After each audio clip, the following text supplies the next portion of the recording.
Hello বন্ধুরা, তোমরা কেমন আছো? আমি ভালো আছি। তো এই দেখো, আমি এখন রেডি হয়ে গেছি। কেন বলো তো? কারণ কেক আনতে যাচ্ছি। সকালবেলায় তোমাদেরকে বলতেই ভুলে গেছি যে আজকে হচ্ছে ওর বার্থডে।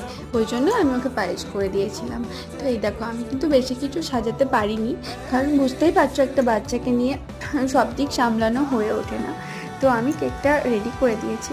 তো আমি ফোনটা এক জায়গায় সেট করে রেখেছিলাম ভিডিও করব বলে। তো দেখছি মানে ফোনটা সেট করে রেখেছি, কিন্তু ভিডিওটা অন করতেই ভুলে গেছি। তো ও বললো ঠিক আছে ঠিক আছে, আর একবার করে নি, আমি কেক কেটে নিচ্ছি আর একবার।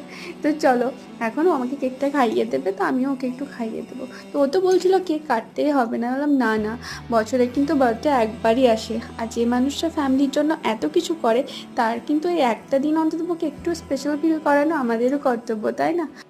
বাবাইকে দেখো, ওর কিন্তু এইদিকে একদমই ইন্টারেস্ট নেই, ও শুধু বেলুনগুলো ফাটাবে।